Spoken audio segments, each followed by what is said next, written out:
The liberals, not the conservatives, are the one who pound.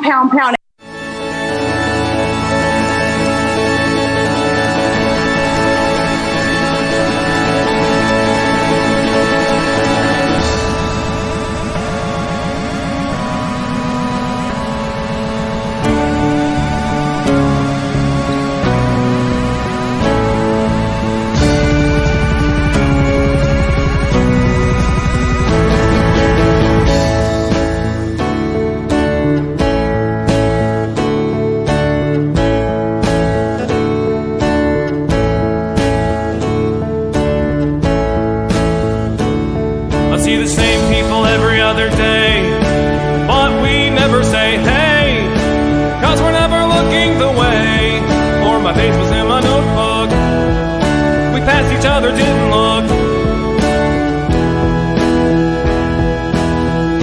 But these are the people of the towns, of the towns, the towns, of the towns. And large cities are just a bunch of big small towns, overlapping side by side, big small towns.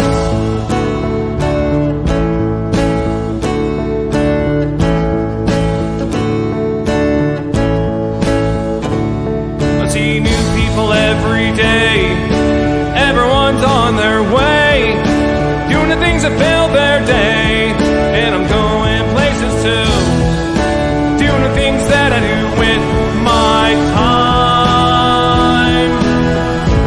We are the people of the towns, of the towns, the towns, of the towns. And large cities are just a bunch of big small towns, big small towns, diagonal, top to bottom, big small towns.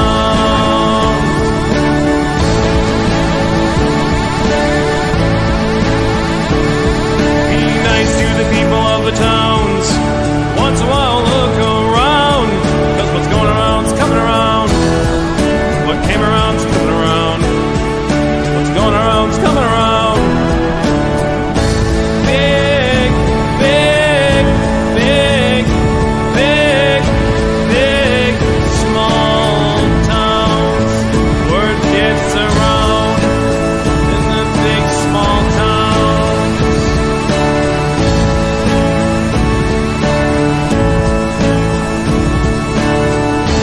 Big, big, big, big, big, small towns. Word gets around in the big small towns.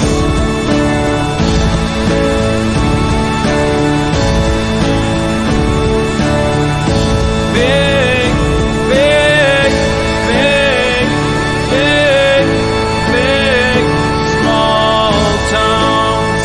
Word gets around in the big small towns. Hey everybody, welcome to Downballot. We do the show live at 7:30 p.m. Pacific most Tuesdays. Almost every.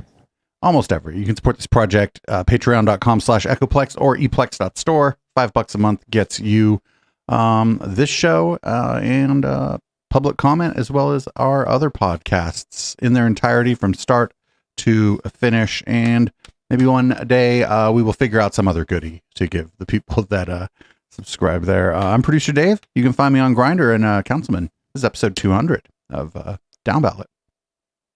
Hold on one second.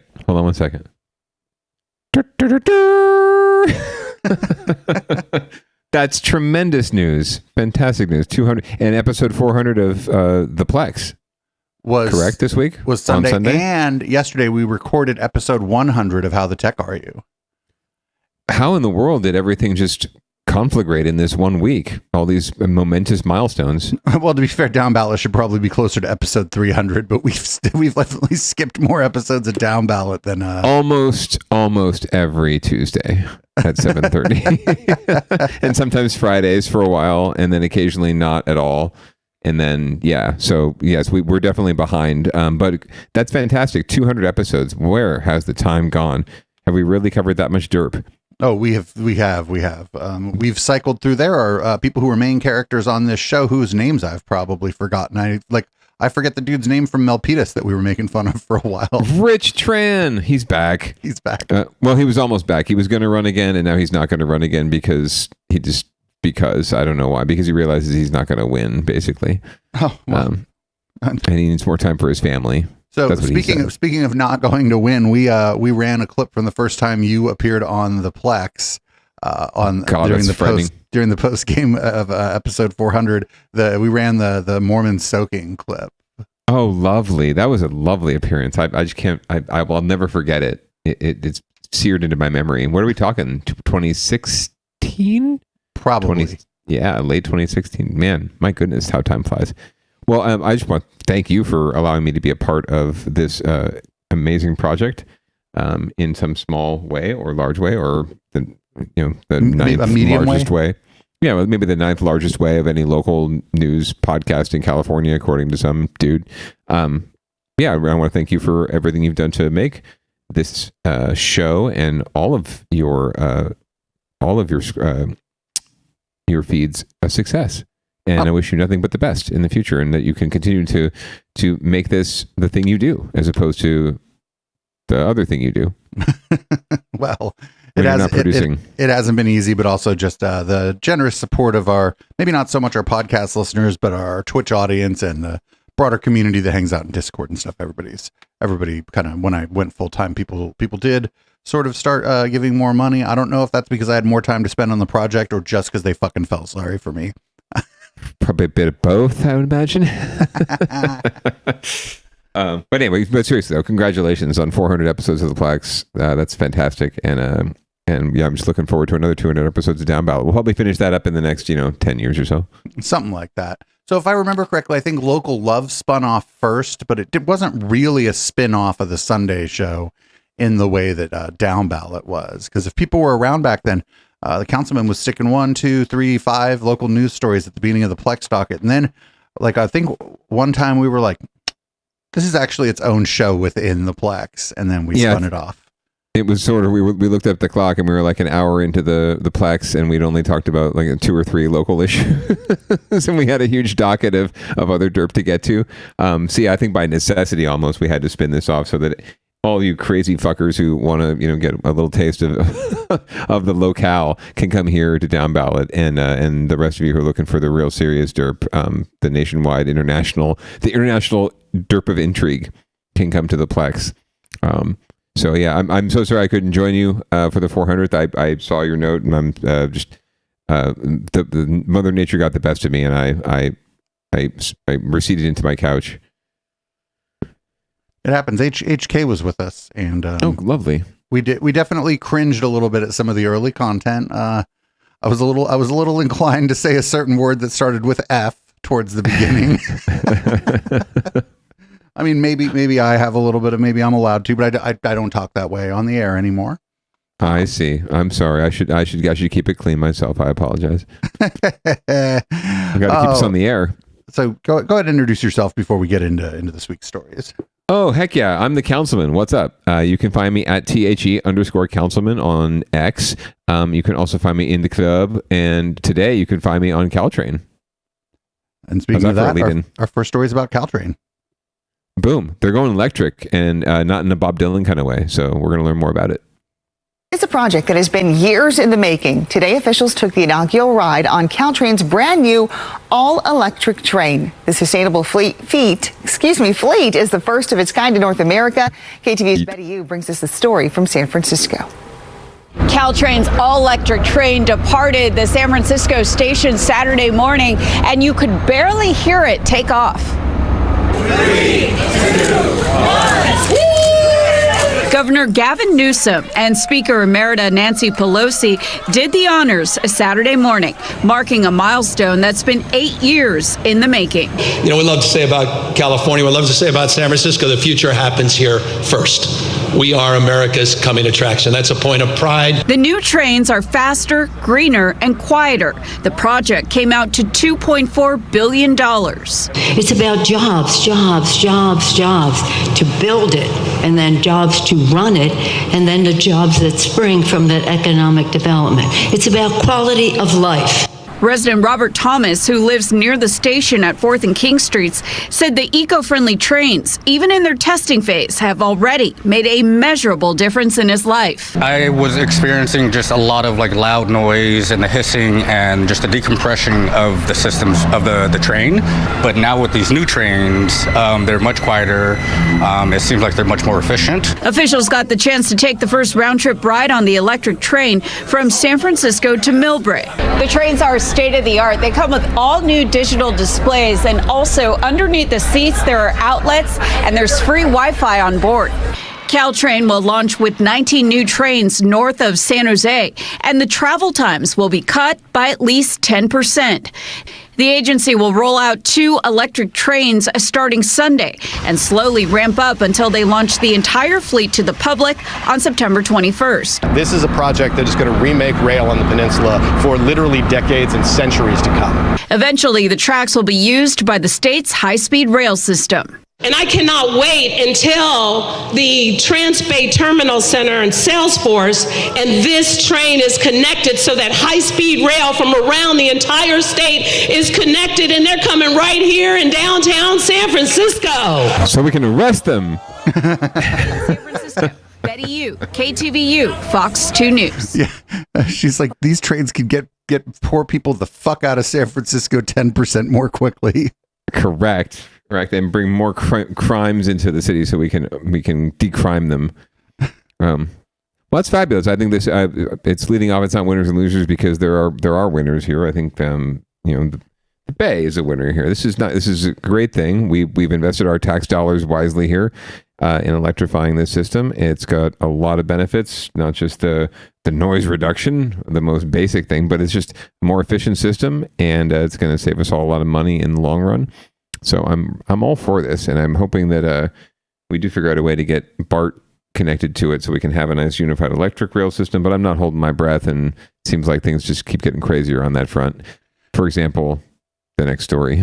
Yeah, we're going to move on to winners and losers, and this is a story about BART having an outage.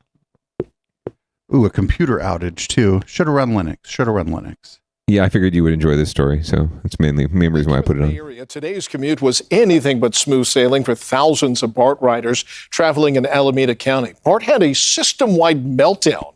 It shut down several stations for hours that forced people to find other ways to get home. Andrea O'Connor reports that BART has been using the same train control system for over 50 years, and upgrades are a long way away. Trains have been running smoothly tonight, but that was not the case earlier. 4 BART stations were closed and trains had to turn around here due to a computer issue. BART rider. Bold of them to call whatever they installed 50 years ago a computer.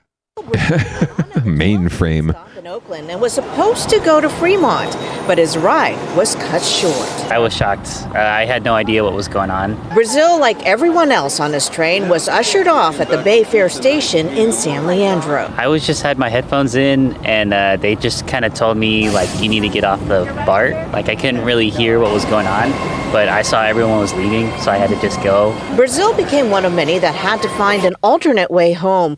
BART provided bus bridges as it dealt with a network computer outage. Many ended up calling friends and family for rides since Uber was in high demand. I was going to Uber, but it was really expensive because everyone was trying to Uber, and so fares were pretty high. BART says the system went offline around 10 Thursday morning.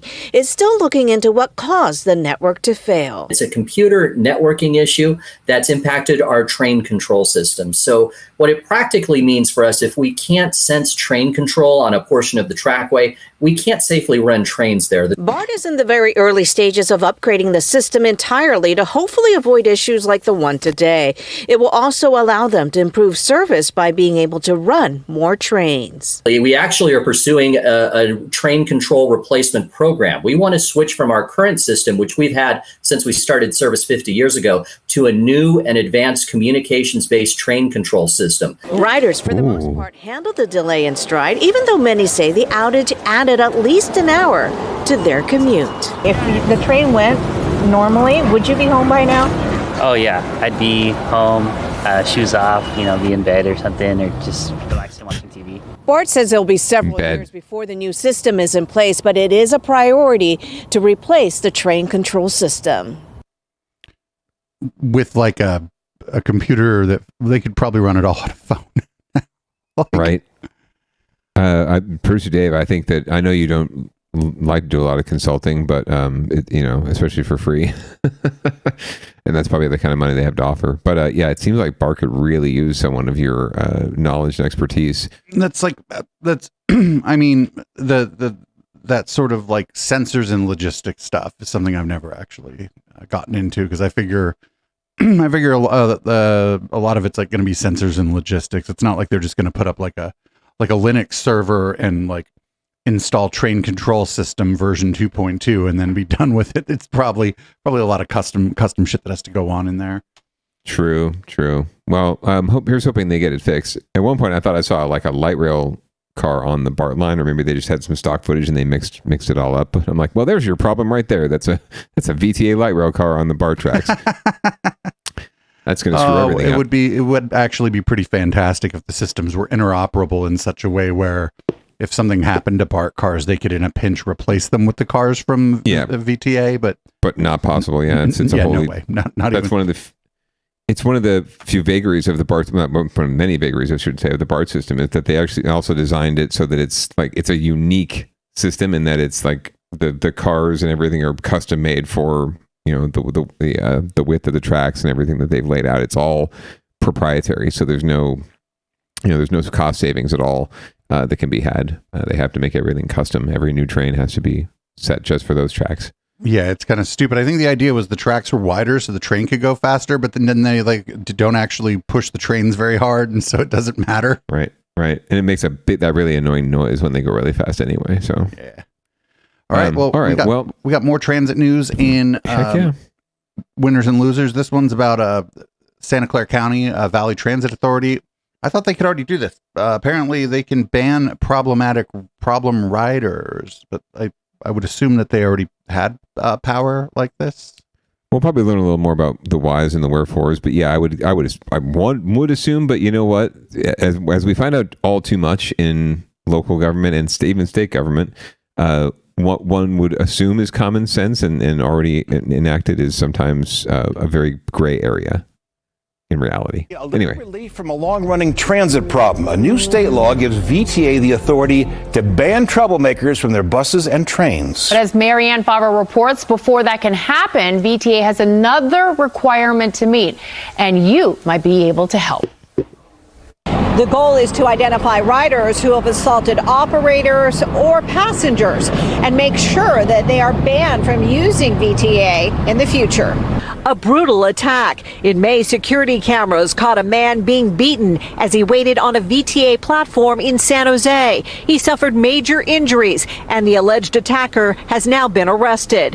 While that's an extreme example, it's one of the many reasons VTA needs a process for banning problem riders from their system. Now, a new state law is aimed at making sure anyone who assaults others on VTA buses, trains, or VTA platforms can be banned from using the public transit system, at least temporarily. The recent focus in years on operator assaults is really what brought this legislation to fore. And we wanted to have an extra tool in our chests to be able to protect our operators and customers from those kind of threats that you see happening nationwide. But before any rider ban can be implemented, the new law requires VTA to form a Transit Safety Advisory Committee, a committee that will be made up of volunteers from the community who use VTA. They'll help oversee the process of banning riders who violate VTA's code of conduct. They'll be tasked with approving or reviewing the training for the persons enforcing the prohibition orders. The committee will also help decide who will be tasked with enforcing the bans. Now the hunt is on for volunteers. If you think you're up for the challenge, the deadline to apply to be on the safety committee is August 23rd. You can apply at VTA.org. In San Jose, Marianne Favreau, NBC Bay Area News. So they had that one video in there of what looked like a guy with a giant sword, but I'm also wondering, was that during Comic-Con? It's entirely possible. Yeah, definitely. We definitely want to watch out for anyone rocking a machete on a VTA bus, right? Like, and they're like, well, this is an extreme circumstance. Yeah, it's an extreme circumstance. Like, I've never seen that before. I've been harassed and not assaulted, but I've certainly been harassed on buses and public transit before, but never before have I seen someone wielding a machete. I feel bad for the driver, obviously, in that particular situation. I think we even had that story when it first happened. But yeah, I think this is more about a law about like the banning, not so much the like you are doing something really bad right now and we're kicking you off our train right now. This is like you cannot come back on the train, you cannot come back on the bus ever. I presume it would be for like extreme incidents, like the guy that was like dragged that other dude onto the tracks and like I'm okay with making just so he can't even be with 100 feet of a fucking VTA light rail platform. Right, but at the same time, it's like how do you police this, right? Realistically, right. How in the world without like facial recognition, right? Cameras on all the buses and the trains, and if the red flag goes got off, you covered. Palantir's got you covered, right? Yeah. It flags you. You try to jump on, and it scans you and flags you, and big old siren goes off. You can't get on the bus, but at the same time, it's like. There's no way that VTA police are going to be able to respond in real time if that happens anyway, right? The person could just jump on and wield the machete and say, move this bus, or I will slice you. So it's not really going to help much of anything in terms of dealing with the kind of incidents that they're looking at. So now I don't have the answer. I want to make sure that bus drivers are safe. I want to make sure that train conductors are safe, right? But I don't know what the answer is because people are fucking crazy. Sorry, I did it again. People are bloody crazy right now. So I don't know what the answer is, but I don't think this is it. So I've seen a couple incidences where my favorite was there was I forget what the initial incident was, but there was a guy bothering people on the light rail, and so these two other guys were just trying to talk him and act like they were talking him down and got him towards the door, and right as the fucking thing went beep beep beep and the door shut, they fucking shoved the guy off the train. Classy. Oh, I was like, bravo, well played. Very nice. Yeah, I mean, I think there's a lot of self-policing to this too, right? Where I mean, I would not, if that was going down, I would within considering my own safety, do whatever I could to make sure that maybe as a group we could neutralize the threat, right? I'm not going to jump in all alone between the driver and someone with a machete, but I might recruit some fellow passengers to do something like you're discussing, like let's get this guy off the train. So Bali on the legislature, they're recognizing there's a problem. They're trying to do something about it. I don't know if it's going to solve anything, but at least they have this power. And that's my only worry is like, how is Palantir going to have to come in and figure out a way to police this? Because I don't understand. I don't know how you do it. There's no way like the list will get too long eventually. You can't have just like each driver has a little paper, most wanted list right on it. Like do not let this person on. But maybe that's how they start with it. I think it may operate more the way that restraining orders tend to operate, where like if something goes bad and the person had already been banned, maybe there's enforcement on the tail end of it that were like that. Who knows? Maybe this committee will be good. Chat was less than hopeful. Chat was like, this committee will be full of the biggest fucking weirdos in your community. Probably those who don't even ride the train. There's 10 days left to apply, Producer Dave. So I'm not in Santa Clara County anymore. Bummer. That's right. Well, maybe you can maybe someone has an address you can use. Maybe I don't. No. Like the councilman. No. Okay. No. We're good. Fair. All right. I'd open all the mail too. All right, so we have advocates for the unhoused have criticized Governor Newsom regarding some of the new policies coming out from the state. And let's see what the local news has to say about it. Well, a lot of anger tonight from South Bay homeless advocates. They say the governor's threat to cut funding to cities and counties who aren't doing enough to address homelessness and encampments will only make a bad problem even worse. NBC Bay Area's Robert Honda spoke with advocates at that protest held at one of the Bay Area's most infamous encampments. Well, advocates for the unhoused chose the jungle as the backdrop for their complaints against the governor's proposal because they say it's the perfect example of just how big and seemingly unsolvable the encampment issue can get. Raymond Goins is trying to get his life together through the support of Silicon Valley Debug, but says it's hard with a record of incarceration and being homeless. I'm currently unhoused. I live in my vehicle, and dealing with it day to day is challenging, it's demoralizing, it's every negative context you can put it in. Goins joined a large group of unhoused advocates and community groups pushing back on California Governor Gavin Newsom's threat this week to cut funding to cities and counties that don't show significant improvement in reducing homelessness. The group sent their message from the edge of the jungle to counter the governor's call to remove encampments. They had a massive sweep here, cleared everybody out, and now it's full of people again.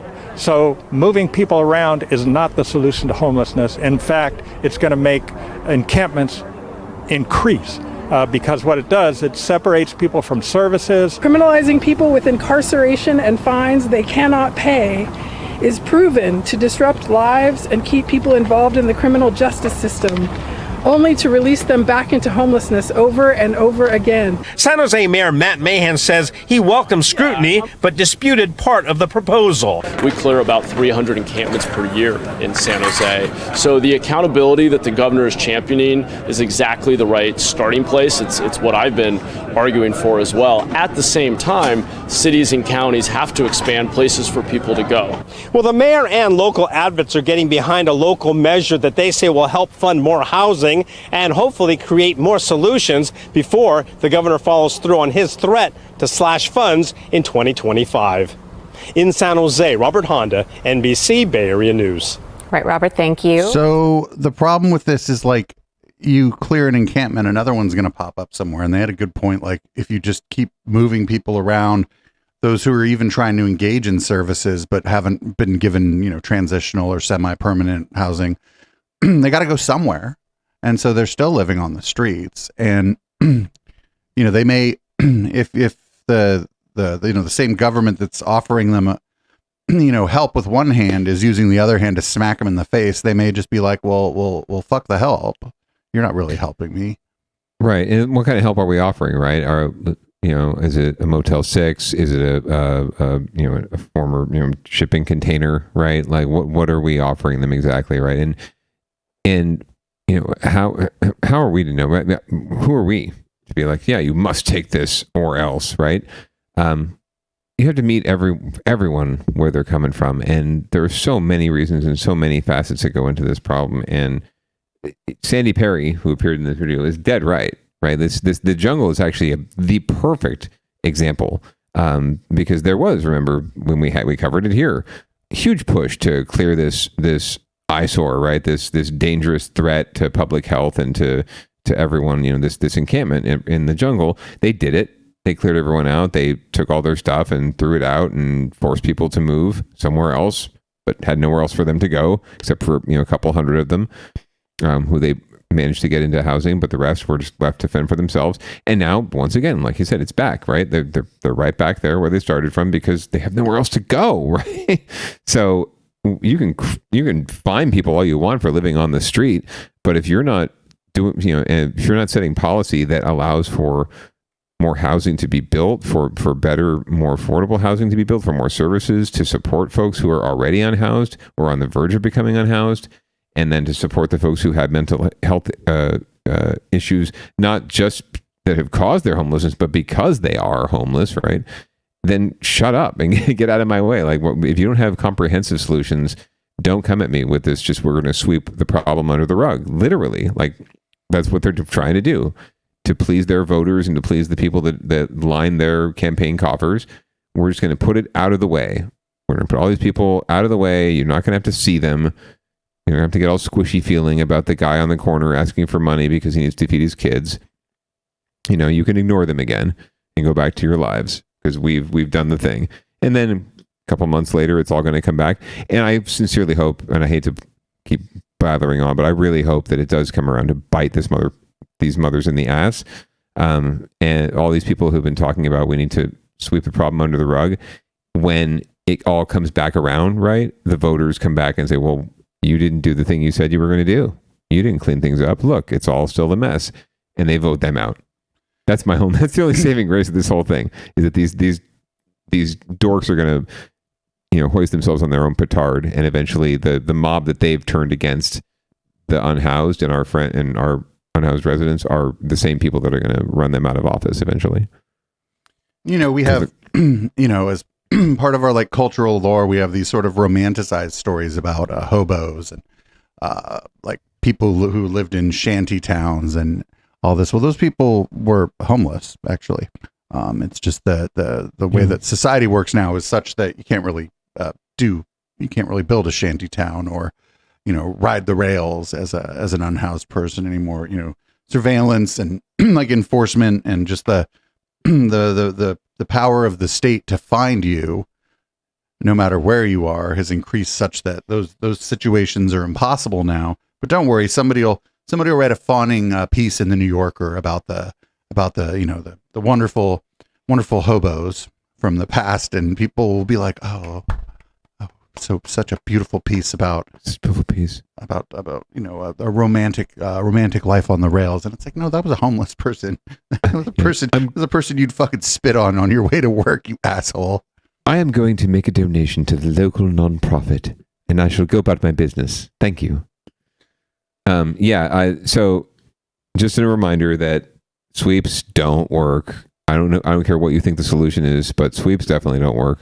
So let's think of something a little better to do. But also separating people from their friends, from their families, and in some cases from their pets, because sometimes if they do take the housing right, a lot of times the transitional housing that the city provides or government provides doesn't allow for pets or families or kids. And it's just like, there are not options. These are not viable options. So you cannot find people if they don't want to take, less than, subpar options, frankly, that aren't going to help them and aren't going to do anything to solve the problem.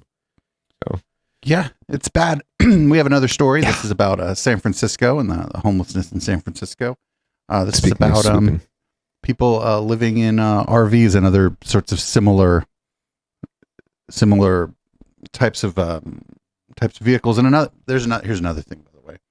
You got a lot of elderly that are actually retiring in RVs. It's just they got money, so they're kind of traveling. So we think of them as, living the American dream, freedom, life on the road, and all this. And it's like, well, if you're going to use like the same definition, if this is homelessness, so is that. But these are like, this is, it's just different, and it's crazy the way that it's, because these people aren't like, filling up the little map with the stickers on the back of their RV. Yeah. Check out was it Nomadland, the film that won the Best Picture a couple years ago? Check that out if you really want to see like the underside of, or the underbelly of like RV life, right? Right. And what's really going on. But great film. Anyway, let's hear about what's going on with RVs in San Francisco. Dozens of people living in RVs by the San Francisco Zoo say they have nowhere else to go. But as ABC 7 News reporter Tara Campbell explains, the city says time is running out. One RV at a time. We checked in as time was running out on dozens of people living in RVs across from San Francisco's Lake Merced. I don't know where I'm going to go. I don't know what we're going to do. Last week, authorities began warning people parked on Zoo Road they must leave by Sunday or risk being towed. I'm scared that you're just going to come and tow my house, basically, is my home. Oscar Aguilar lives in this RV with his 4-month-old daughter and partner. Like many here, an upcoming repaving project forced them from their longtime parking spots along Winston Drive between Lake Merced and Stonestown Galleria. Now they're being told to move again. Has the city offered help, services, somewhere to go? They've been offering housing, but it's like you gotta apply and then they gotta see, because there's a lot of people applying, so and it's not that many housing. And he says at this point, he doesn't have much faith in the system. Because we've been applying for like 2 years and a half already for housing, and we haven't had nothing. Last week, the city putting up these no parking signs, which go into effect Wednesday, further forcing people out. I'm worried if they're going to tow our RV or our neighbor's RV. 11-year-old Hazel helping interpret. She lives here with her family. So my dad was saying that we don't know where to go. The city wants us out from San Francisco. They has offered us to go to San Pablo, going other places, but not San Francisco, and they don't want us here. Families hoping for some good news Monday, telling us the city plans to meet with them sometime in the morning. Tara Campbell, ABC 7 News. The city's like, we have a great offer for you. Get the fuck out. It's amazing. I mean, it's not amazing. It's perfectly understandable how kids can cut right to the fucking chase. Pardon my French again. I'm just dropping F-bombs tonight, but kids cut right to the chase. They see through all the BS. They see right to the point. It's like, yeah, San Francisco doesn't want us here anymore, right? They want us out. That's exactly what's going on. They just want people. Everyone just wants these folks. Oh God, we have so much sympathy for them, but we just don't want them in our community because of crimes and safety and all these things, right? When really it's just people just feeling squishy. That's all it is. It's just rich white people feeling squishy, and they're the ones that cut campaign checks, and they're the ones that vote. So, to be honest with you folks, until we start, all of us start voting, until we get more people of color voting, we get more folks from marginalized communities voting and weighing in, it can make a difference. Elections do matter, but until then, they're not going to take us seriously. They're not going to listen to us. They're just going to listen to those other fools, and they're going to continue these dillweed policies because it helps them in the short term, and they don't have to worry about the long term, right? Mayor Ed 209 is going to be moved on to whatever comes next for him, by the time all this comes back around, right? So they don't have to worry about the outcomes at the end of the day. We do. So, but until we vote, no one's going to change. Real quick, at the intro when I was saying that I used to say a word that starts with F, it wasn't fuck, Councilman. Oh, good. It was another word that I was flinging around a little bit, oftentimes as a description of myself in jest, obviously. I was going to say it's a word I don't generally, engage in using, along with the other word, the one that starts with the N, and then there's other ones like the one that starts with a J. I'll let you figure out which one that is. I just don't use those in public context, but I use them all at home, and my wife hates me for it, but she thinks I'm a racist or something. Just real quick, I like how they said the little girl was like, they're going to send us to San Pablo. What do you fucking think you think the San Pablo City Council is going to be like, oh, welcome all of San Francisco's people that live in the RVs. Thanks for coming. Shit. They're going to pass a resolution that says we don't want you. Right. Absolutely. They're going to talk about the border, the migration invasion from San Francisco. We need to do something to stop this. They're bringing their murderers and their rapists and their and some of them, I'm sure, psychopaths. Yeah, I'm sure some of them are good people, but most of them are rapists. Let's face it. Yeah. So again, kids cut right to the chase. Kids know what's going on, right? And it's totally awful that this poor kid who's 11 years old has to She knows, like she's smart enough, she's old enough to understand the basics, right? But it sucks that she has to know that and that that reality is part of her reality. That's just awful. Hey, but if they don't leave, or you know what, maybe they could get a fucking 21 drone parade as they leave, because San Francisco is they've unveiled a new drone program. Dun, dun, dun, dun, dun, dun, dun. Well, the San Francisco Police Department has a new drone program. Its goal is to fight crime and was made possible thanks to voter-approved Prop E. Here's NBC Bay Area Sergio Quintana. Alone in the intersection, very dangerous. On July 4th, San Francisco police officers launched one of their newest drones over the Mission at 25th and Treat Streets after reports of fireworks being launched and people doing donuts in the intersection. Officers then used the information it provided. It's just the Mission. Mobilize a ground team of officers. It's Tuesday. That's all it is. We're going to start moving this out. We got the momentum now. Let's roll. It's one of several examples Police Chief Bill Scott pointed to today as he looked to help the public understand the new tech his department has and how they use it. He also shared video of this July 27th incident of an SUV burglary in progress. The getaway car being used was detected as being stolen by the department's plate reader cameras. Our officers then spotted the vehicle. Drone was put into play to... Maybe that person was just concerned with the safety. That looked like a giant gas can. Yeah, right? Like, what the hell is that doing in the back of someone's truck at the supermarket? Officers used a spike strip to disable the car and ultimately made arrests. District Attorney Brooke Jenkins says the video officers' capture of these incidents and arrests is also key to filing charges and ultimately getting convictions. As a trial lawyer, I tell you, jurors in 2024 expect to see what happened. They don't just want to be told by a police officer what they saw or what their perspective. I wonder why people don't trust the word of the police officers. Seriously, man. I mean, come on. They're supposed to serve and protect us, right?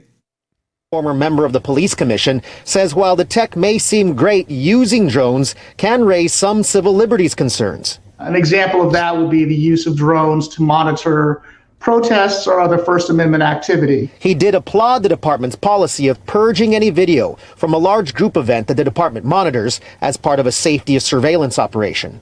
Unlike many big cities in the U.S., San Francisco hasn't had a helicopter support division of the police department for more than 20 years. So the police chief says this drone program fills a very big need for the department. Chief Scott says the new drone program is also safer and less expensive than other departments' helicopter divisions. You're not investing nearly as much in the equipment. You're talking about, a few $1,000s, if that, as opposed to, 7 figures or more for a helicopter. Right now, SFPD has 6 drones and is planning on getting more. In San Francisco, Sergio Quintana, NBC, Bay Area News. All cops are bastards, even the drone pilots. Correct. No matter how much money you're saving, right? And even worse, right? Because now you can have, instead of one helicopter like San Jose has, you can have 50 drones.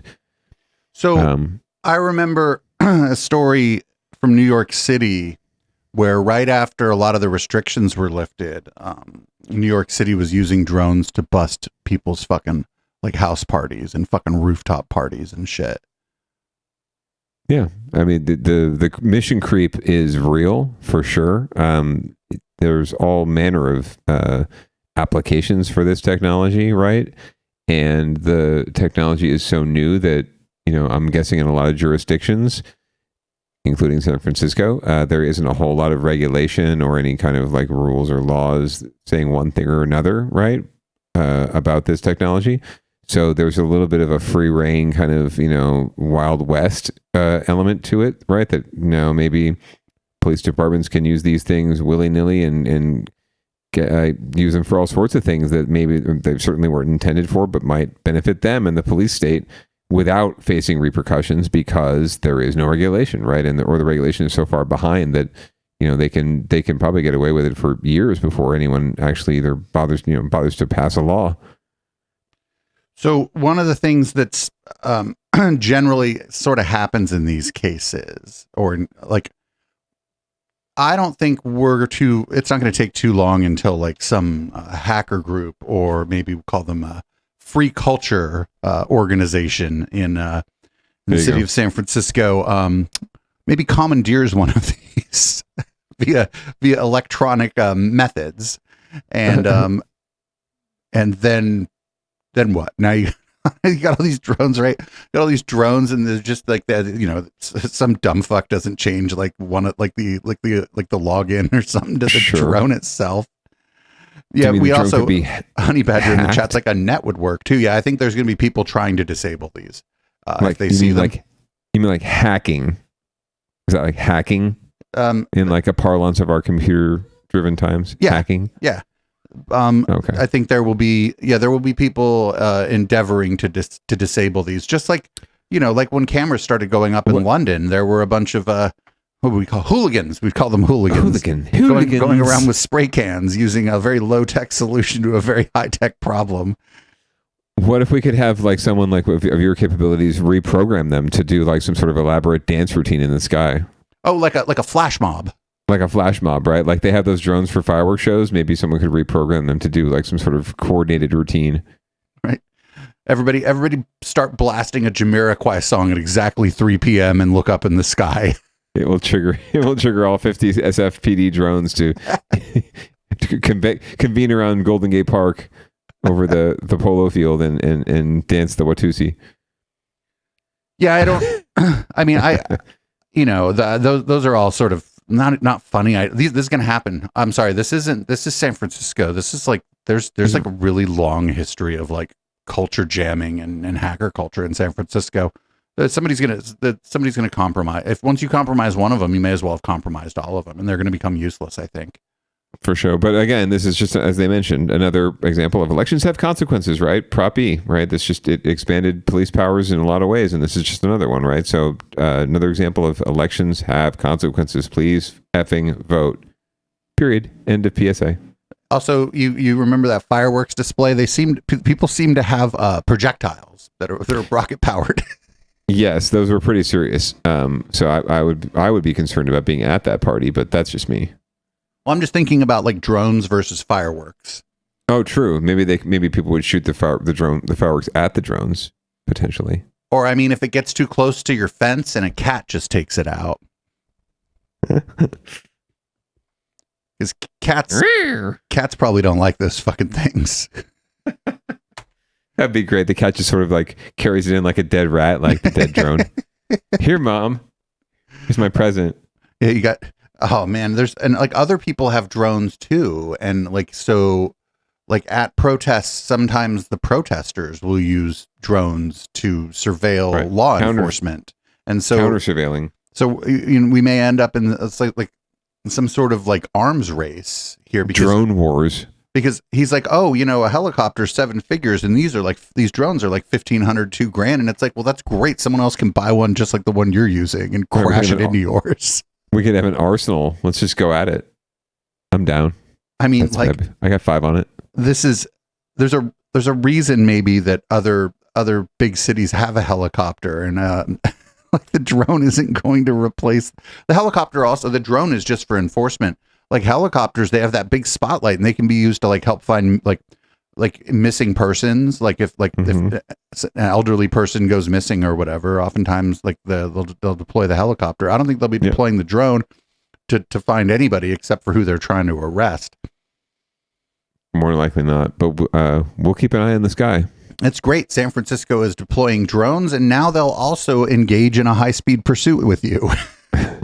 So the drone can capture the footage of the fucking police car running over the civilians, running over the bystanders as they try to chase down somebody for fucking dealing cocaine. It's going to be great. Oh, lovely! I can't wait. I'm looking forward to it. I mean, all this makes me want to move back. Honestly, I want to move back to San Francisco even more now as it becomes more and more of like a dystopian, like sci-fi hellscape. I have to move back there now. You feel right at home. Yeah. All right, we got Get Your Shit Together, and it looks like it's more news about the San Jose. We've had a lot of news in Get Your Shit Together, or just negative news about the implementation of education in Santa Clara County lately. Yeah, it just seems like it's all backwards, and it's no wonder why we're a little behind in terms of educating our kids. But we're going to learn more about some of the challenges that one Eastside San Jose school district is facing as they come back to school this year. They've had a lot of turmoil, so we're going to get an update. We've covered a bit of this on Downballot, but we're going to get an update here from NBC Bay Area. South Bay parents are growing frustrated with their school district as their children head back to school this morning. Today in the Bay's Bob Riddell joins us live from the Alum Rock Union School District in San Jose, and parents are upset over a number of things, Bob's, including possible school closures. Correct. Good morning, Laura and Marcus. The Alum Rock Union School District is home to 21 schools here in the South Bay, like Linda Vista Elementary behind me. But because of declining enrollment, the board is preparing to close 9 of these schools by fall of 2025, so in about a year from now. The district did have 10,000 students enrolled. This was before COVID. Today it's down to around 7,600. You might recall a few weeks ago, parents gathered outside district headquarters to vent their frustrations, not only about the closures, but the fact that the district is starting this school year without a permanent school superintendent, and also over the fact that there's a lawsuit by 11 students claiming the district conspired to hide sex assaults by a music teacher who is now in prison. Some fear that lawsuit could bankrupt the district. And on top of all that, parents say the board has not communicated well with them. it doesn't feel like there's the collaboration we'd like to see, we're here to give them another chance to be here to have that conversation. I'm concerned about my child just because we don't know what the future entails. Oh, I understand that the parents are frustrated, and I want to reassure the parents that as a member of the board, I'm committed to meeting the parents wherever they are. Back in May, the board kicked out the board president by a majority vote, just months after firing the district superintendent. The board has said it plans to announce the new superintendent at its regular meeting in a few weeks from now on September 12th. Some parents are even floating the idea of student walkouts or a recall of board members if this turmoil doesn't end. Reporting live here in San Jose, Bob Riddell, Today in the Bay. So on that list of problems, the one that fucking probably solves all of this is the parents who are engaged feel like the district isn't engaging with them. And I think that goes a long way. Like as soon, first of all, so let's say it starts to look like you might have to close some schools. We'll start being real fucking honest, real fast about that. And start start doing a prepare for the worst and hope for the best strategy with the parents. Yes. And then you take that last one off the list, and then the last one, I think there were 4 things, and the sting of the music teacher, that's horrific. Like, but the school allegedly tried to cover, the school district tried to cover it up, or maybe cover up they may have tried to minimize the extent to which people knew about it, or more than likely, more than likely not protecting this person, more just trying to protect the district and their image, and in doing so, obfuscating and not being entirely transparent with the community about the process. Now, in that particular situation, because of law around like HR, right, and employee conduct, there are only so much they can actually say, right, publicly, and actually engage with the community on. But being as open and transparent as possible is, I think, you're right. It's the number one answer. It's the number one way to get rid of all the other issues, right? Not get rid of them, but at least to tamp them down, right, and to not make them issues. If you were engaging people, if you're transparent, if they know what's going on, they may not agree with you, right? And there will always be that vocal contingent, especially when it comes to parents and school districts. There's always going to be that vocal contingent that's never going to be satisfied, ever. But if you I have found that if you involve people in the conversation, no matter how virulent they seem, most times you will engender more support. You'll engender less blowback, less vitriol, and hopefully you'll have some partners for future endeavors where there is consensus, where you can agree. But yeah, it's always better to involve people in the conversation, especially difficult conversations like closing schools. You're exactly right. Sooner than later, worst case scenario, not best case scenario. Don't sugarcoat it. Tell people exactly what's happening and tell them what you're going to do about it, right? And the sad thing is that these districts, it's not like they're not thinking about these things. It's not like they're not making plans or strategizing or, doing all that work. They are. They're just doing it in private. They're doing it at the cabinet level, behind closed doors. They're not even involving their board, their publicly elected board in this. That's why the superintendent got, canned. That's why there's infighting amongst the board members, because no one knows what's going on and everyone's blaming each other, right? So yeah, transparency, communication is number one, especially in any public agency, especially school districts. But unfortunately, as you've pointed out, Producer David, and we see all the time, the opposite is almost always true. They always try to obfuscate, hide, protect, defend their image, and it comes at the expense of, guess who? The kids, every time. So I mean, kids are still learning. Kids are still in school. Their teachers are still trying to teach them, but the whole system around them is on fire. I'm just thinking of, and this is going to be a little bit weird to hear from me, but like when economists make predictions about what's going to happen, there's 3 generally. This is the best case scenario. This is a middle of the road scenario, and here is the worst case scenario. And this should be like fuck economists, right? But that model where they're dealing with uncertainty, and when they make predictions and communicate those predictions to whoever they're communicating those predictions to, when you have like 3 models of what could happen, and it could be worse than the worst one or end up being better than the best one because you're dealing with high levels of uncertainty going forward. Sure. But at least doing something like that, then the accusation that you weren't communicating with us when you predict that the middle of the road one is going to happen and then the worst case scenario happens, you're like, no, we told you this could happen. We really tried to make one of the other two happen, and we knew that this was a possibility. And I think that sort of, when you're dealing with the public, when you're dealing with complicated institutions and you're dealing with a lot of uncertainty, I feel like this best case scenario, middle ground scenario, and worst case scenario should be just like the standard of how you communicate, especially with things like we think we're going to have to close some schools because of budgetary concerns.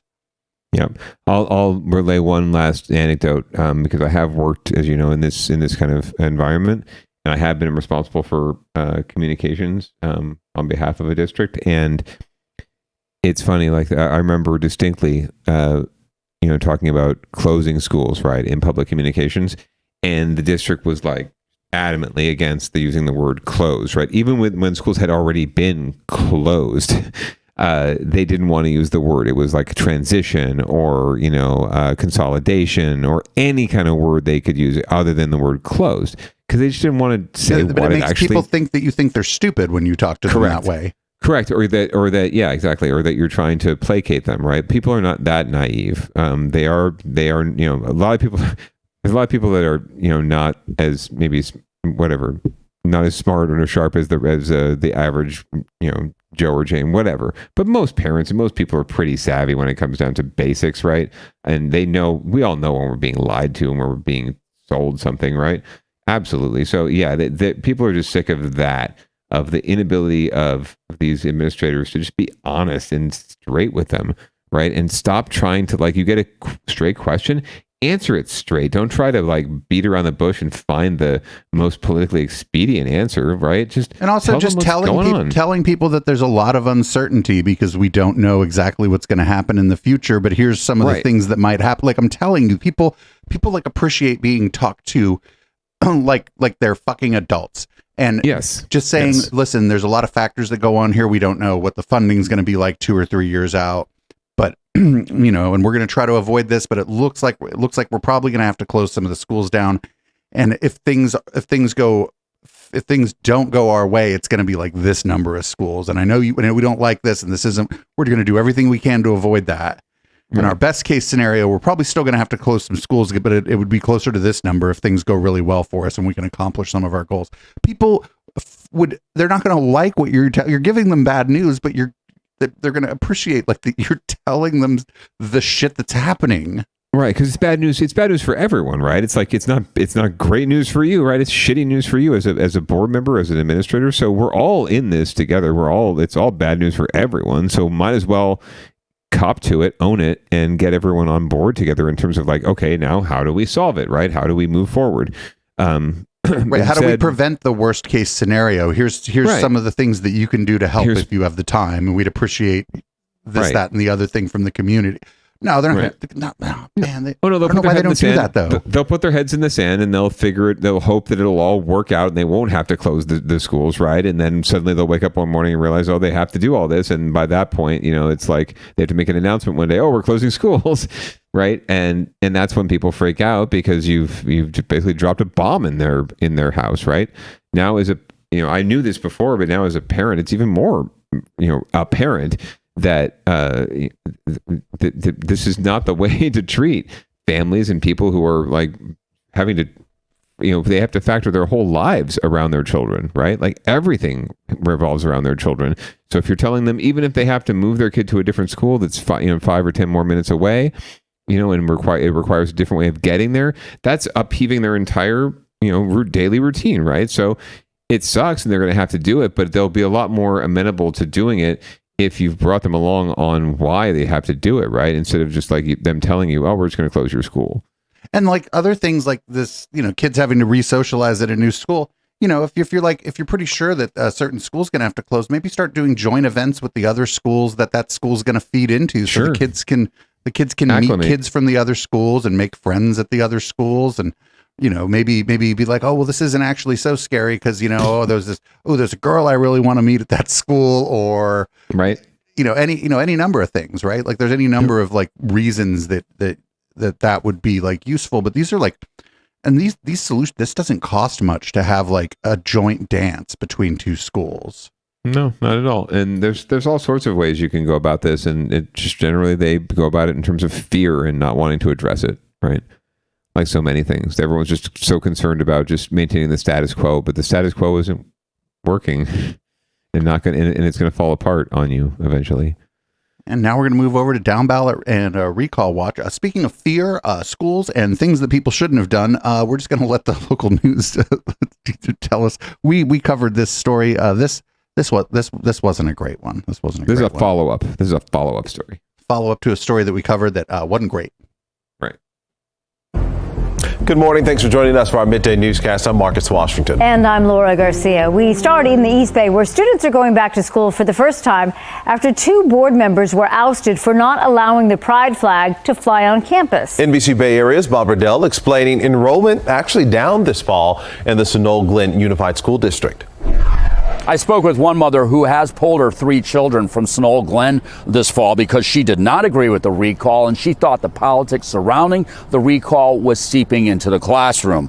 Students did return to class this morning for the start of the new school year. I also spoke with a new superintendent who's only been on the job for just over a month. She says enrollment has dropped over the past few years at many schools here in Alameda County, but thinks the recall possibly contributed to the drop here at Sunol Glen. Again, it is hard to say. Her message, however, she's very positive about the new school year in spite of the hurt feelings among some parents I've spoken to. Here are the numbers. You can see that at the beginning of last fall, there were 271 kids enrolled here at Sunol Glen. This fall, it's 245. That's a drop of about 9.5%, according to my calculations. That 245 includes 24 students who withdrew for reasons unknown. The district, by the way, would like the enrollment to be at 280 students. In June of 2023, the school flew a pride flag. This was in celebration of Pride Month. There were complaints. In September, the Sunol Glen School Board approved by 2-1 a measure that would only allow the campus to fly the flag of the U.S. and California, effectively banning the pride flag. There was a contentious recall campaign that followed. Both sides accused the other of name calling. This past July, voters ousted board members Ryan Jurgensen and Linda Hurley by roughly 51%. Supporters of those board members point out they only lost by 15 to 20 votes. Clearly not a mandate. Both sides feel that they hold the high moral ground, and nobody is willing to give. And when I say nobody, I mean neither side. And so okay, so hold on. Okay. Thoughts. In the end, it's like a flag and like whatever, but like no, one side has a moral high ground here. I think yes, one side is right and probably represents a larger majority of the views on queer people in the community than the voters did. I'd like to know what the turnout in that election was. Correct. No, I think you're 100% right.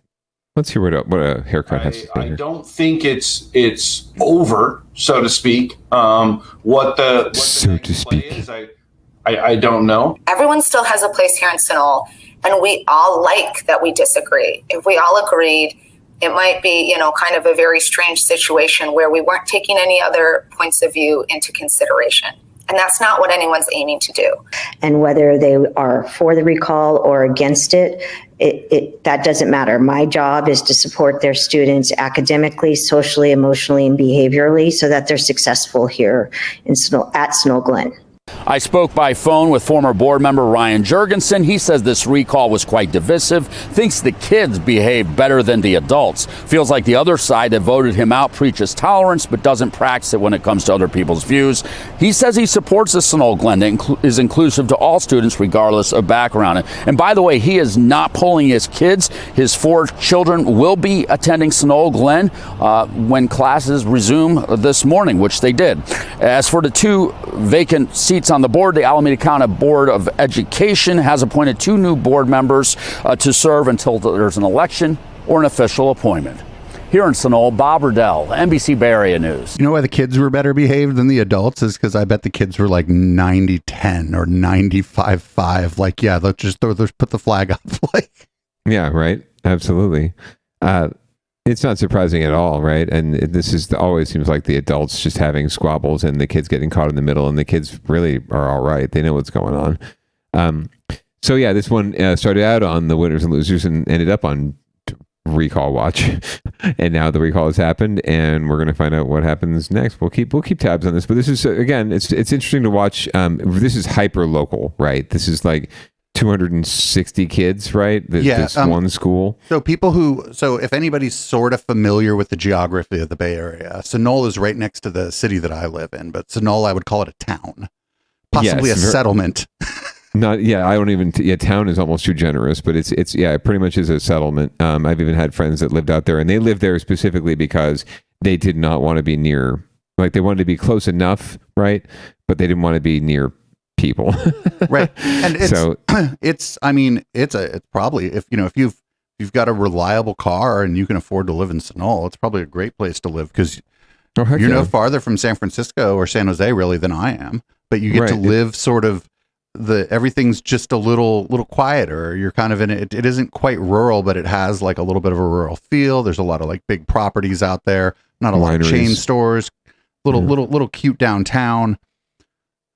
And but it's it's not like it's not like the numbers on that election really kind of bear out like what the vibe is there. It's like a part of it's like right smack in the middle of the very progressive Bay Area. It's not like a conservative enclave or anything. In fact, like when I was growing up, people used to sort of, because I grew up here in Fremont, and some of the adults were making fun of those people for being hippies, kind of. Right. So. Yeah, for sure. And it swings a lot. It's pendulum swings back and forth. Right. And so it doesn't take a lot to move a board of 3. It doesn't take a lot to move a town or a enclave or a settlement of a few hundred people. So, I think it's always going to be the push and pull of us. There's certain types of people that move to small towns and to move into rural areas. And some of them are progressives who are just looking for a calmer way of life. And then some of them people who really don't want to be around other people, especially people that don't look like them. So, but that I just don't think that tax with Sunol because it's right next. I mean, it's smack in the middle of the Bay Area. I don't think that really taxes. It shouldn't, but it doesn't take a lot for that element to reveal itself. I'm saying in any community. Yeah. And for sure, I mean, there's those people that fit that description live in San Jose, Fremont, San Francisco. They live everywhere. Sure. We see them everywhere. In Oakland, we see them there too. Speaking of Oakland, we got so speaking of people who might be like that, we got the Oakland Police Union. So Oakland Mayor Sheng Tao is being recalled, is I think under investigation by the FBI, and the Oakland Police Union wants her to resign. Now, 2 of those things I think might be a good reason to resign, and one of those things, that's not my middle finger, by the way, might be a reason for her to be like, "Fuck y'all, kick me out." Yeah. I wonder which one it is, but we'll find out probably more on the next news clip from KTVU. The POA held a news conference just today asking that she take action this week. KTVU's Ann Rubin live tonight here in the newsroom. And Ann, they say they've absolutely lost faith in her leadership here. Yeah, the POA says they're concerned about crime and staffing and the budget. But Mayor Tao says she's worried about and arrest people. And they'd be better off working together. The Oakland Police Officers Association says they've had enough of Mayor Sheng Tao. They sent a letter asking her to step down. Respectfully ask that the mayor resign immediately. They say they've lost faith in her leadership, that the department and the community are suffering. Crimes is through the roof in the city. The budget crisis, the distraction of the FBI raid that prevent our ability to function as a city. Just this weekend, 9 people. What, I thought you guys loved the FBI. Oakland in a span of 30 hours. Nah. And they say there's simply not enough officers to respond to calls quickly. For an incident in West Oakland recently, it took us 3 days to finally get there for a... Okay, sir, whose fault is that? Right. 3 days. What kind of incident are we talking about here? I'm sorry. That 100 rounds was fired. But Mayor Tao just released... Wait, what? Did he just say 100 rounds were fired? Were fired? Like 3 days... And then it took 3 days for you to respond. That's a you problem, bro. I don't care what your staffing levels are. That's a you problem. You can send somebody. So yeah, a cop, or a community service officer, anybody. Fucking mayor herself probably showed up before the fucking cops. For sure, right? Or Councilman Noel Gallo definitely did, I'm sure. Statement. In it, she says crime is actually down. It's really unfortunate that the OPOA is obviously playing politics. Right now, during this very sensitive time, we need to come together. We see that what we are working on in regards to the comprehensive approach for public safety is working. She adds her budget prioritized public safety, funded new police academies, and saved 80 police jobs. The POA says it's just not enough. This is a time to invest more into the city, hire more police officers, retain the police officers, and fix the crime issue. And going forward, that's what we want to see from the next mayor. There is already an effort underway to recall the elections in a couple years. Organizers of that were at the POA news conference. For someone to go on TV and admit that it's open season on your city, what I see is a desperate cry for help from our police officer. The POA says they are desperate for change, but they believe a recall will take too long and be too expensive. If she resigned by this week, the election will take place in November, versus where waiting through the recall, then it will happen in April, and the process even drag out longer when we need to work into the new budget immediately. Now, the POA wants the mayor to resign by Thursday for the sake of the November election. The mayor says now is the time to come together, not to create instability at all. Mike? And Ruben, live tonight in the newsroom. And thank you. By Thursday? It wouldn't solve anything. So the filing deadline, this story is from last week. The filing deadline for races in most cities in California and municipalities was Friday, August 9th. So they were asking for her to resign prior to the filing deadline so that they could, there could be a special election called in November and someone would be voted on in November to replace her, as opposed to having a recall election in November. And if she is recalled, then like a special election in April to appoint a successor or to elect a successor. So that's pretty much what they're saying. It's a bunch of hooey anyway, because there's no mayoral election on the ballot in November already. So it's not as though there's any deadline to file for that race. If she were to resign, it just triggers the same process as anything else if there was a vacancy. Right. So there's no election scheduled. So they would, and the city council would have to vote to put an election on the ballot in November anyway. And I don't think they have the time to do that.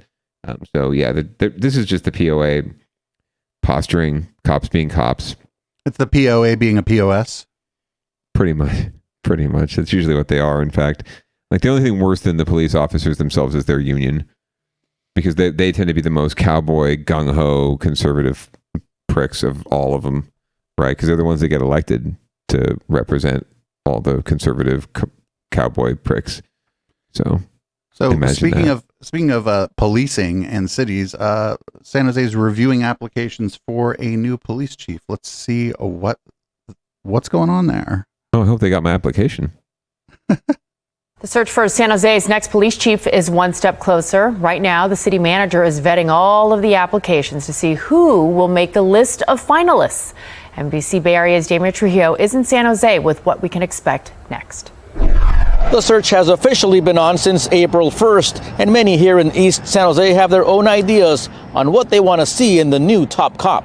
The new chief will take over a department that still struggles with enough staffing, and one that is still fighting to return to the time when it was considered the safest big city in the nation. We have business districts that are robbed all the time. That's where they need to be. And if we don't have foot patrols, then we need to have officers driving around. Danny Garza has seen his share of violence in his time as president of the Plata Arroyo Neighborhood Association. He says now is not the time to train someone from the outside to lead the city's police force. We need an officer who knows this area. We don't need somebody from Atlanta coming to us and trying to find out what's best for San Jose. We know what's best. The city has been meeting with community stakeholders to see what they wanted in a chief. There is no full candidates list, but we do know current interim chief Paul Joseph is a candidate. It's unclear if any other internal candidates are included. The city manager's office is vetting those applications right now, and by the fall will issue its recommendation to the city council. We're making sure to take our time to really vet the candidates, and most importantly, to really hear from community. You know, the selection of a police chief is one of the most important selections in the city. Councilman Domingo Candelas will be among those ultimately picking a new chief. He too says he prefers someone local. Looking for somebody who knows the community, who's aware of the issues in our community, and has great relationships to be able to hopefully get our department and get our city to a safer place. The last time San Jose went outside the city for its new chief was in 1976. In San Jose, Damian Trujillo, NBC Bay Area News. Meaty Wench has a good idea. I nominate Enrique, who runs Bike Party, as the police chief of San Jose.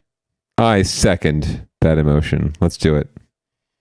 You want some community police? You want some community policing? Get Bike Party riding around your neighborhood. They throw a party and break up a fight, and it'd be awesome. Give them a siren and some lights. That'd be fantastic, right? I think that'd be fabulous.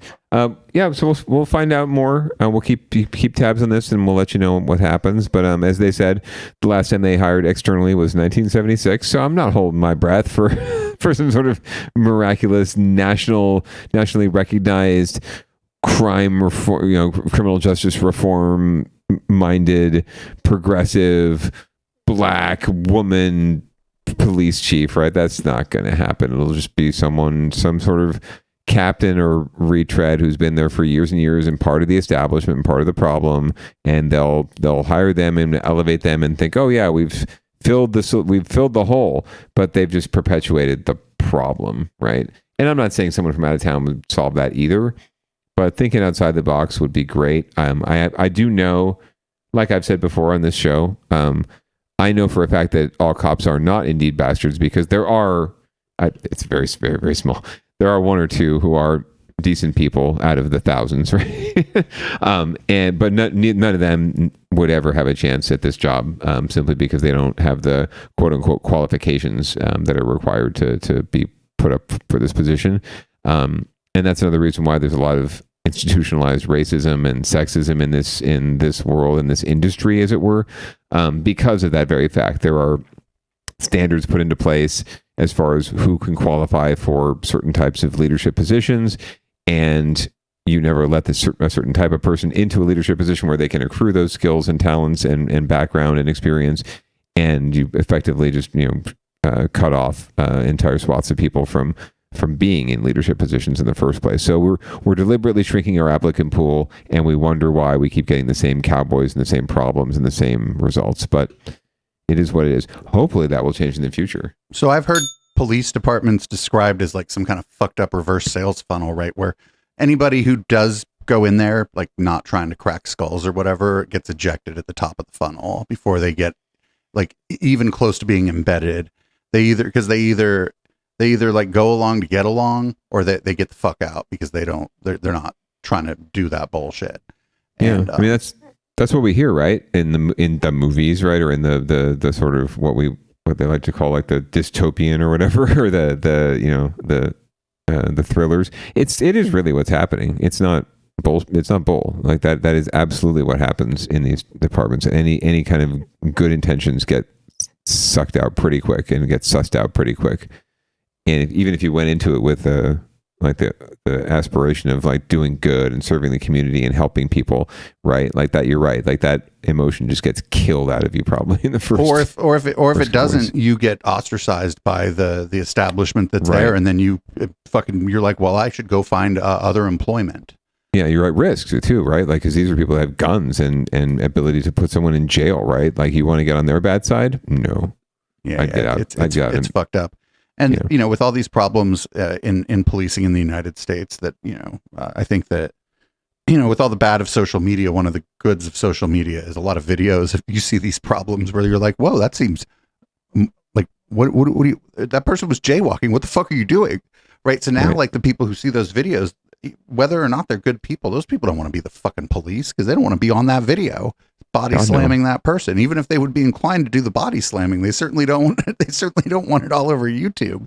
Hell no. I actually have access to the video from the assault that occurred to me, and I'm able to share it if I wanted to. It's all said and done, but I'm still debating whether or not I want to post that somewhere. So we got and another thing. This is actually a good story. I like this story, and I feel like we're going to see it on Hannity soon, being like, "Oh, they're letting the kids vote in Berkeley." Yeah, right. Freaking liberal Berkeley, the hippy dippies. This is a good story. It looks like teenagers, probably high schoolers, I'm guessing. 16 and up, apparently. So if you're 16 or over and you're enrolled in, or do you have to be enrolled in public school in Berkeley? I don't believe so. I think it's just voters 16 and up. So they can vote, and that's great because what are you 16? You ain't got shit else to do. So.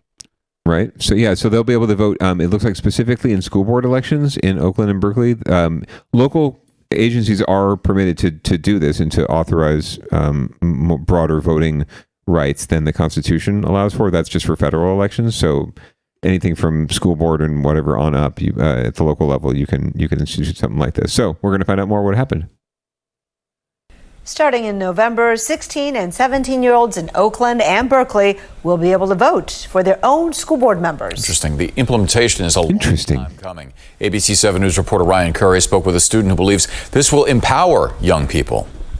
Aaron Drar is enjoying his last few days of summer, but the rising junior at Berkeley High School is looking forward to the upcoming school year because he will have a say in who runs his school district. In this upcoming year, I feel like it will definitely be something completely different. I feel like the students can be able to do something that wasn't given before. Berkeley and Oakland Unified School Districts announced Wednesday students like Aaron will now be allowed to vote in school board elections. I feel like this is just like something that's like great for students, you know? I feel like it will help our voices with what we want to do, like education-wise. It stems from two ballot measures passed in 2016 in Berkeley and 2020 in Oakland, allowing 16 and 17-year-olds to vote in school board elections. Both districts worked with Alameda County to implement a registration process they say is now ready for use. For the past several years, we've been working with Oakland and Alameda County and the state to put this new process in place.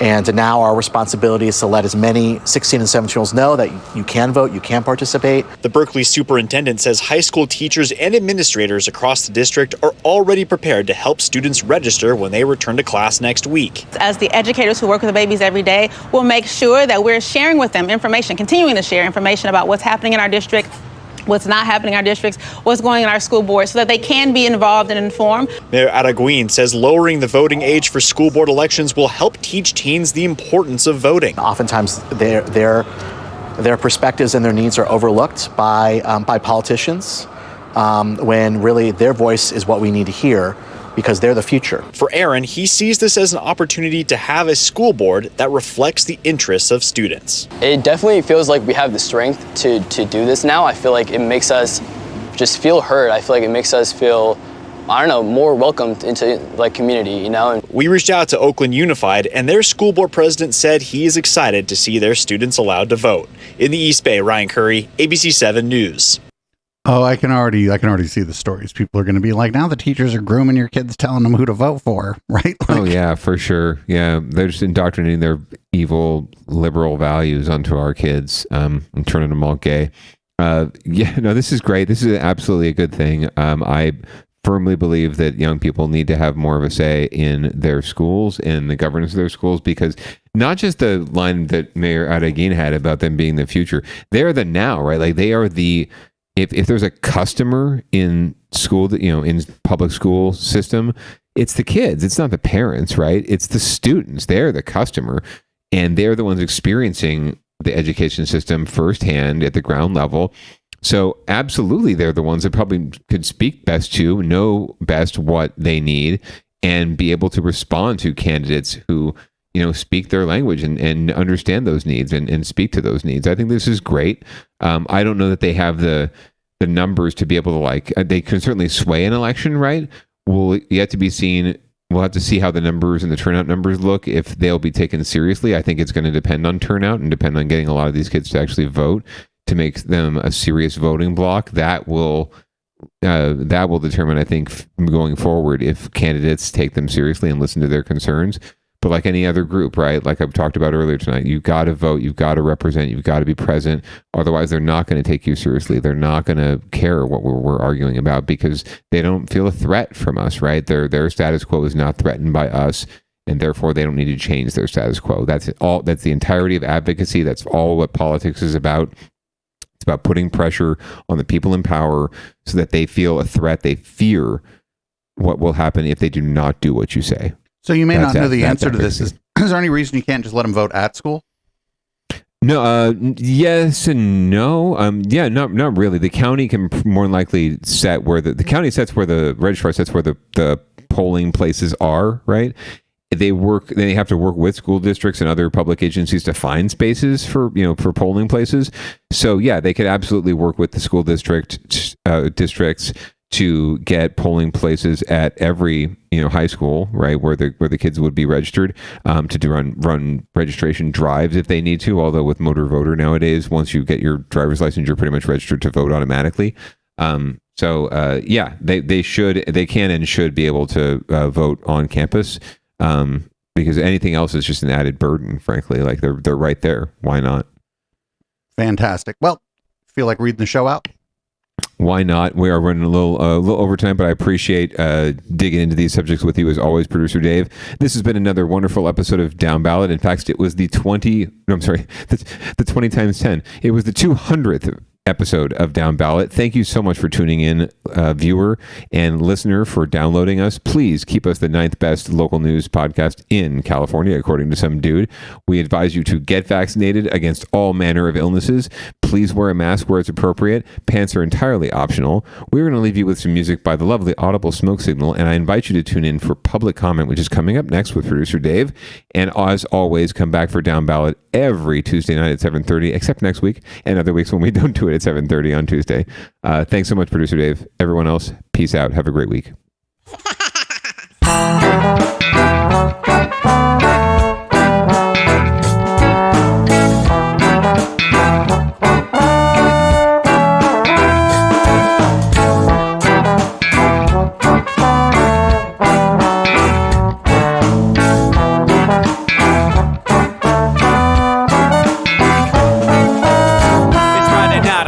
Time to get the party started. Pick up my phone just to check and see who's calling. Dress up real nice for the ladies at the bar, and I'm driving in my car just to get to where they are. Here at the local scene is where I plant my feet. It's where I smoke my cigarette and I hold my drink. I look at all my friends, they're all blazing green. Here at the front of the stage, waiting for MTV. Where are those guys who's standing next to me with a pipe in his hand, ready to blaze for me? About 5 minutes later, we're all singing Queen. I get the fuck up on stage, man, rock the scene, yeah. We do what we want, and what we want is to jam. So sit back and enjoy the band. We do what we want to do, and what we want is to jam. So sit back and enjoy the band. Enjoy that band. I turn and head back to the bar for a refill, man, because you know where we are. We're headed out to the car to smoke another one and another one. Now just when the magic starts kicking in, I hear relapse playing, you know it's time to head in. Alright everybody, now it's time to grab a new drink. Spark it if you got it and then pass it to me, yeah. We do what we want, and what we want is to jam. So sit back and enjoy the band. We do what we want to do, and what we want is to jam. So sit back and enjoy the band. Enjoy that band. Last up on the bill for the show tonight is Down and Dirty at 5, so we're headed outside to spark up another joint. Now who's got my lighter? Stoner E, of course. Shouldn't you be inside? I'm all up in this bitch, being who I gotta be. I'm fucked up like the U.S. economy.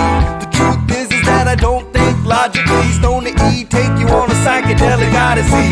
Now inside motherfuckers is rockin' me, and outside shit we smoke a lot of broccoli. Rocky the roller, yo, that sexy girl be jockin' me. Ain't too drunk to fuck, but I'll probably do it sloppily. We do what we wanna do, and what we want is to jam. So sit back and enjoy the band. Enjoy the band, enjoy the band. We do what we want to do, and what we want is to jam. So sit back and enjoy the band. All they say, that he like jamming, and they hope he like jamming too. Well, I gotta say, thank you, Bob, we do. Yes, I gotta say, thank you, Bob. like jamming, and he hope we like jamming too. Well, I gotta say, thank you, Bob, we do. Yes, I gotta say, thank you, Bob, we do. Yeah, we do what we want, and what we want is the jam. So sit back and enjoy the band. Yeah, we do what we want, and what we wanna do, what we want is the jam. So sit back and enjoy the band. Enjoy that band. We do what we want.